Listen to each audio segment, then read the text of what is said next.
And we are here on the side of Snyder Park, and just in the last couple of minutes we saw some large coaches come up and load a number of these passengers who simply walked off the tarmac over here to the park onto these coaches, and we are told that these buses will be going to Port Everglades, to Terminal 4, where apparently they will be staging people as well. Now, some, as we know, people will be coming into Fort Lauderdale to catch a cruise, so some of these people could potentially be making it to a cruise, but a lot of them will just be staging at Port Everglades to get them out of this area. Derek, can you hold your microphone a little closer or try to work that out? We're trying to hear you a little clearer. Can you hear me now? A little better. We're going to work on it on our end, and you just hold it as close to you as you can. Okay. That's much better, Derek. Thank you. As I mentioned, we are here. Is that better? Yes, much better. Please go ahead. Okay. Oh, sorry. Just to recap, we are here at Snyder Park. These coaches have come. Just a number of them have already left. These people were passengers that were standing on the tarmac for hours, eventually allowed to leave. And now, as we can see this bus over here, this bus is apparently going to Port Everglades, Terminal 4, where people will be allowed to pick up their loved ones there as well. Whether or not these are actually cruise passengers, at least some of them, that's unclear. But Fort Lauderdale police wanting those people out of this area, out of Snyder Park, saying if they did not have a ride, they needed to get on this coach and then arrange transportation at Port Everglades. So obviously, if you're looking for your loved one, be prepared to head over to the port, because a number of people are being bussed over there to get out of this area. As Andrew was talking about, we've seen a number of emotional reunions that have taken place throughout the day, throughout this afternoon.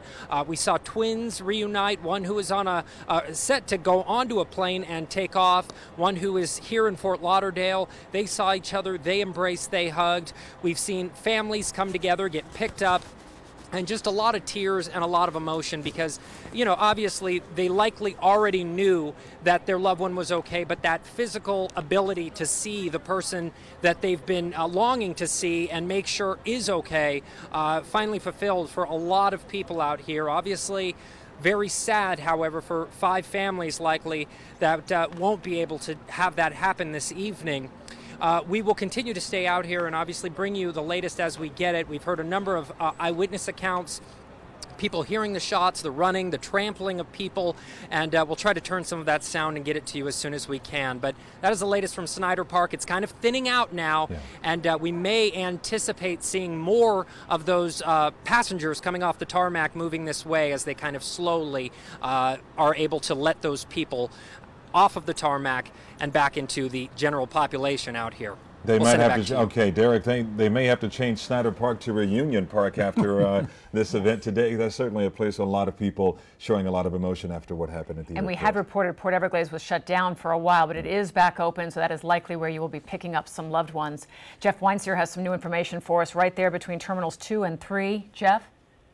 Yeah, Lori, Calvin, since we talked to you last, they have now made an announcement here to the 300 or 400 people here. They basically said that anyone, whether working or passenger, who was in Terminal 2 at the time the shots rang out, they want to talk to them. They want to hear what you saw, what you heard, what you did, where you went. So they are going to eventually be corralling all of those people who were in Terminal 2 at the time of the shooting into Terminal 3. And then it's going to take hours, because there are hundreds of people out here, hours to question all of those people. So the Sheriff's Office, the FBI, federal agents starting to take the next step in the investigation. That is to question those people who were in the terminal that weren't still in the terminal afterwards, some of the people that may have left and run out, who may still be in this staging area, in this lockdown area between Terminal 2 and Terminal 3. That has not happened yet, but they made an announcement to everybody within the next few minutes. Anybody who was in Terminal 2 at the time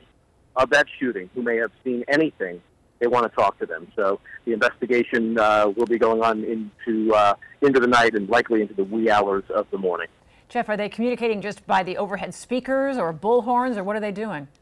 This is a deputy who stood up on a bench and said, "Everybody please come over," and everybody gathered around, and everybody rolled their eyes because they thought it was going to be an announcement. Everybody here is frustrated. Everybody here is hungry. Everybody here wants to use the bathroom. And so basically there's a frustration here. I must tell you that. But people are also very understanding at the same time that there's been some casualties here, that we are alive here, we are well here. This is going to be an inconvenience for a while, but in the grand scheme of things, the police have to do their job in a situation like this. That is more important. But frustrated along with the fact that they are helping out their fellow man by handing out some water, and you talked about granola bars and other food that they can possibly get their hands on. They are Calvin, Lori, Broward Sheriff Fire Rescue, Davie Fire Rescue, Tamarack. They are handing out water. They are handing out granola bars. These guys and ladies are unbelievable. They are people who really have to go to the bathroom badly. Are being escorted one by one into Terminal 3. There's a bus here with air conditioning for people who are handicapped. So they're doing their best. It is not easy at all. And let me also tell you this: there is a media person from the sheriff's office that is going to escort us, the media that's down here, out of here. So we're going to be able to turn over some of our witness sound and some of the videos that we got from people who were in the terminal at the time. Stay tuned for that in the next hour or so, but we're going to be escorted out of here soon. So we'll keep you posted. Well, that's good to know that you're at last going to get out of there, Jeff. That's good news. I think we need to give some kudos to the first responders. Yes. Fire rescue crews from various cities, BSO, the BSO deputies, police from Fort Lauderdale, Helendale Beach, the FBI, Customs and Border Protection.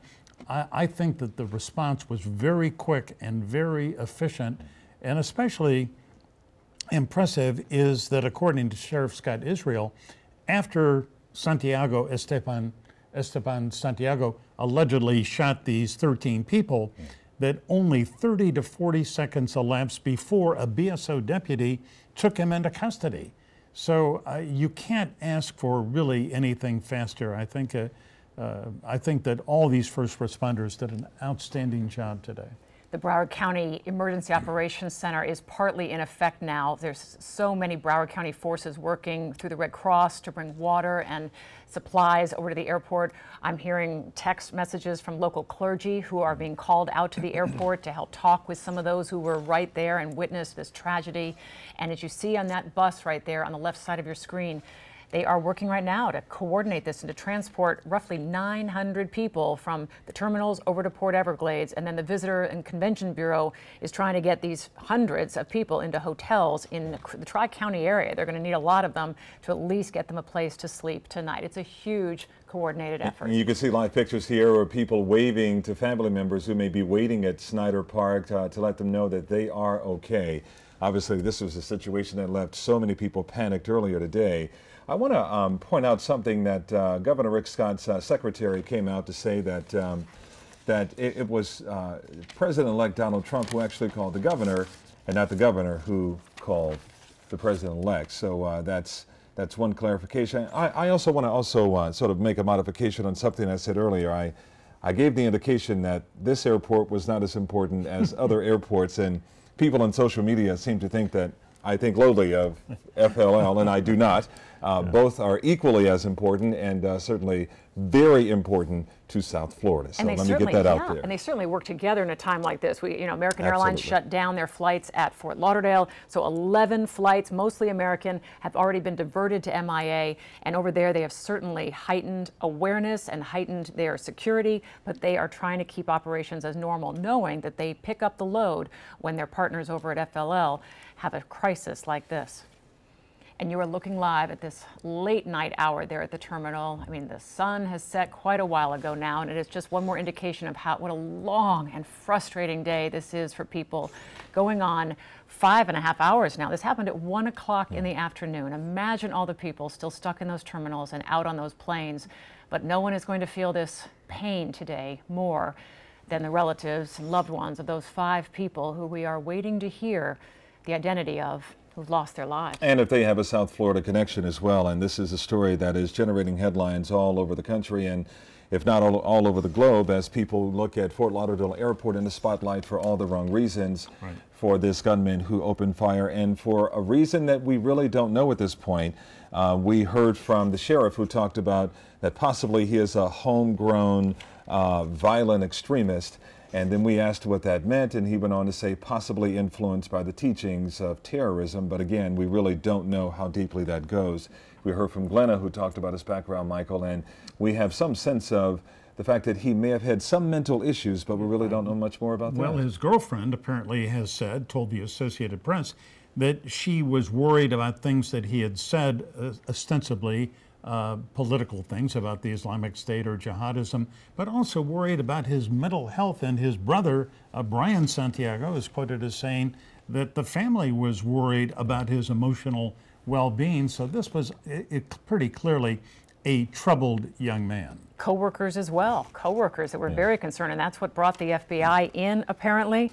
But so they were aware of him, but possibly couldn't do much more at the time. And all terminals right now, as you look on your left side of your screen there, all terminals still being investigated, though Terminal 1, we understand, has been given the all clear, but still, it is complete chaos there. As you can see, a lot of people are still on the tarmac there and wondering what is going to happen next. Many without food, many without water, and as our Jeff Wines here told us, unable to use the restroom. And we also heard from doctors at the Broward Health Medical Center, and they told us that 5 patients were brought there, and they were in level 1 trauma alert. And the last time they've seen that kind of action in terms of so many people coming there under these kinds of conditions, 7 years ago, the earthquake in Haiti. Right.